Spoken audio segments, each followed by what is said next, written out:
नमस्कार, मी आपल्या सर्वांच्या एस.एम.ई चॅनलवरती स्वागत करत आहे व आपण आपल्या चॅनलवर पहिल्यांदाच आला असाल तर आपल्या चॅनलला सबस्क्राईब करा ही विनंती।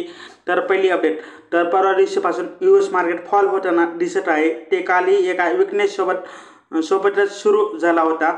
नॅसडॅक अँड डाउ जोन पुन्हा डाऊन होते, कारण ज्या पॉलिसीज जे आहेत again tariff related to Canada, ट्रम्पने आता कॅनडाला टक्कर देण्यासाठी मोर टॅरिफचा निर्णय घेतला आहे। तर याला पाहून पुन्हा मेन इंडायसेस जे आहेत ते निराश झाले आहेत का?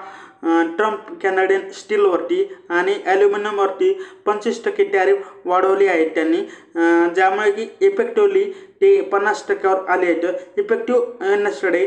तर tariff on Canada, Mexico, Chinese इम्पोर्टवर या सर्व गोष्टीमुळे मार्केट का पडत आहे? बिकॉज करंटली एक फिअर्स वगैरे येत आहे की US मार्केटमध्ये रिसेशन येऊ शकतं का? कारण की हे स्पष्ट आहे की यामुळे ज्या कॉस्टेस आहेत त्या वाढतील, किमती वाढतील अँड वाढत्या कॉस्टेस असतील तर ते पुन्हा त्या बाबतीत जे असेल ते अगोदर इन्फ्लेशनमधून बाहेर पडत होते अमेरिकन इकॉनॉमी, त्या ठिकाणी काहीसे प्रॉब्लेम सुरू होऊ शकतात किंवा येऊ शकतात। सिटी ग्रुप जो आहे, सिटी ग्रुप त्याने शिफ्ट केली आहे US stock rating to neutral, mainly because of जो एक ऑप्टिमिझम काही महिन्यापूर्वीपर्यंत दिसत होते ते आता थोडेसे टेपर डाऊन होताना दिसत आहेत। तरी ट्रम्प म्हणाले की ही जी इकॉनॉमी स्लो डाऊन आहे या पिरियडमध्ये एक पिरियड ऑफ ट्रान्झिशन कुठे आहे? जर आपण इकॉनॉमिस्टची वगैरे इकॉनॉमिस्ट जे आहेत ते सांगतात की तर जर या गोष्टी आउट ऑफ हँड वगैरे होत असतील तर याचे ऑब्वियसली रिसेशनचे फिअर्स शांत झाले हे नाकारता येत नाही। UBSने ही असे सजेस्ट केले आहे की सध्या जे एक सेल ऑफ वगैरे दिसत आहे US स्टॉक मार्केटमध्ये, तर that is the because of the unwinding momentum and tech stock यामध्येही काही प्रभावित होत आहेत, कारण पुन्हा ओव्हर व्हॅल्युएशनची रिक्स येथे आहेच आणि तसेच हँड अँड इकॉनॉमी रिक्स ते करंटली वगैरे दिसत आहेत। जर आपण 2024चा लेट हाईक्सची तुलना केली तर तेथून नॅसडॅक फॉल बाय ओव्हर 10%, तर S&P 500 फेब्रुवारीच्या पीकपासून अराउंड 9% डाऊन आहे। त्याच्यात पुढील म्हणजे तर आता स्टारलिंकचे हाय स्पीड इंटरनेट भारतात आणण्यासाठी भारतीय एअरटेलने SpaceX सोबत करार केला आहे। त्या गोष्टीला एक आव्हान मानलं जात होतं नेहमीच भारतीय एअरटेलसाठी आणि इतर कंपन्यांसाठी। जर का स्टारलिंक भारतात येत असेल तर एक्झिस्टिंग टेलिकॉम ऑपरेटरसाठी एक मोठा थ्रेट असू शकतो। ते आता भारतामध्ये एका टेलिकॉम कंपनीसोबत पार्टनरशिप करत असल्याचे उघड झाले आहे। काल एक जॉईंट स्टेटमेंट रिलीज वगैरे झालं, त्यात दोन्ही कंपन्यांना सांगितलं की ते एक अग्रीमेंट बनवत आहेत ज्यात स्टारलिंकची फर्स्ट फॉर्मल पार्टनरशिप असेल इन इंडिया आणि ती कशी असेल त्यात ऑप्टिमायझेशन आकस्मिक आहे। SpaceX जी नेसेसरी ऑथोरायझेशनची आवश्यकता आहे भारतामध्ये स्टारलिंक ऑपरेट करण्यासाठी, तो सर्व तर ऑथोरायझेशन्स नंतरच भारतात ती पार्टनरशिप वगैरे आहे ती इन सबस्टेट्स होऊ शकते by integrating Starlink into its offering. म्हणजे एअरटेल आहे त्याची अवेबिलिटी आणखी वाढू शकते, त्याची अवेबिलिटी आणखी मजबूत होऊ शकते, स्ट्रेंथ होऊ शकते टू नॅशन वाईड कव्हरेजेस, त्यात त्यांना एक मोठं बूस्ट येते मिळू शकतं तसं। आणि हे particularly to under serve area because of the Starlink technology जी satellite based internet connectivity provide करते। ते कोलॅबरेशनमुळे स्टारलिंकला फायदा होऊ शकतो. त्यांना एक इंडियन मार्केट टॅप करण्यासाठी मिळेल. हे एक मोठं ॲडव्हान्टेज त्यांना येथे मिळत आहे. साहजिकच या कोलॅबरेशन मधून स्टारलिंकला एक सॅटेलाइट बेस्ड इंटरनेट ला यूज करायचं आहे टू अनस with its with Airtel offering, आणि जी एअरटेलकडे मार्केट एक्सपर्टीज आहे that is the expected to compliments Starlink direct to आपलं consumer and business services in India.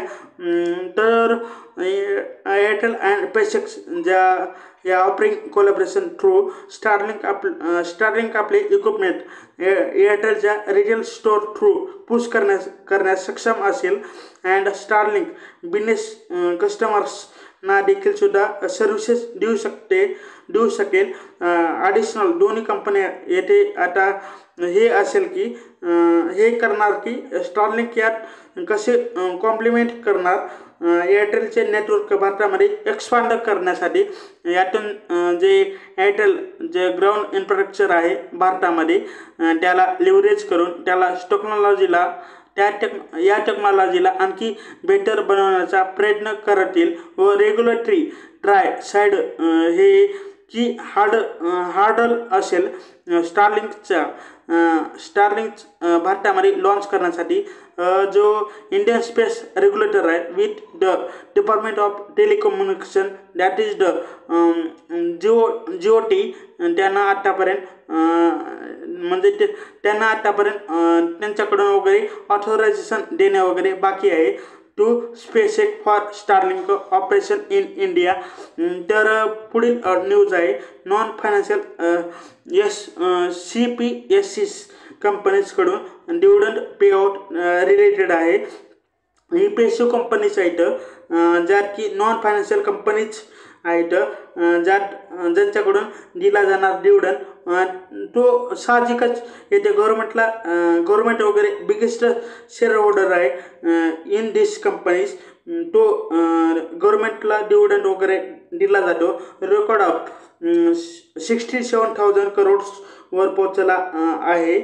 एवढा लाभांश या फायनान्शियल इयरमध्ये गव्हर्नमेंटला मिळू शकतो. तर because of all this CPSEs companies व जे डिसइन्व्हेस्टमेंट रेव्हेन्यू आहे या सोपा डिस फिस्कलमध्ये तो अराउंड 8,725 करोड रुपयाचा आहे. तो रिव्हर्स एस्टिमेटपेक्षाही कमी आहेत. या कंपन्या या डिव्हिडंड पेमेंटला वगैरे सर्वोच्च पातळीवर घेऊन जातील. हे गव्हर्नमेंट हा जो डिव्हिडंड आहे तो गव्हर्नमेंटलाच मिळणार आहे, सरकारला मिळणार आहे. That include the state run petrochemical coal power companies. त्यांचे अराउंड 67% टोटल डिव्हिडंडमध्ये कॉन्ट्रिब्युशन असणार आहे फॉर दिस.